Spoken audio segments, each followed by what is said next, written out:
An internal ramp does not use any additional building material. In fact, in some cases it can even save you some building material. So is that the way to go? Nope. Hello and welcome back to the channel. Today I would explain why internal ramps will not work. Please note that I'm only talking about those tunnel-like internal ramps, not about temporary ramps within the body of the pyramid to build some part of the pyramid faster than another.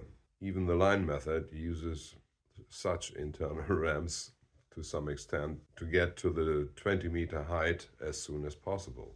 The first problem with such tunnel-like internal ramps is that you will never be able to deliver the pyramidion with them, for reasons that I hope I don't have to explain.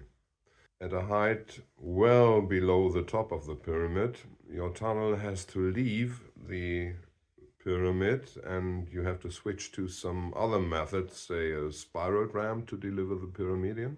And after doing that and removing that spiral ramp, you are left with a tunnel-sized hole in the casing, which will be damn close to impossible to fill with the precision required.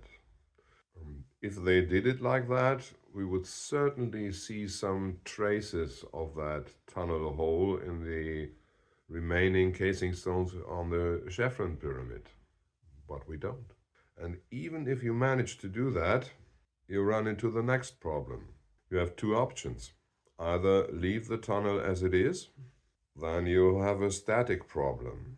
And if you look at the relief chambers over the King's Chamber, the effort the Egyptians put into avoiding such static problems makes it pretty sure to assume that they would never leave that tunnel open.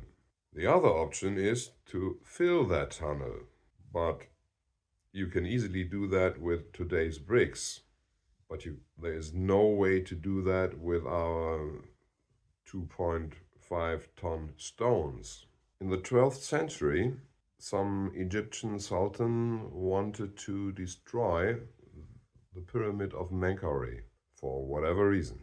So he had his men cut a pretty deep breach into the northern side of the pyramid. If there was any tunnel-like internal ramp, we would see, may it be filled or left open, we would certainly see some traces of it in that breach. But there are no traces. So I think we can safely put the internal ramp theory to rest. That's it for today. As always, please like, share and subscribe, and see you in the next one.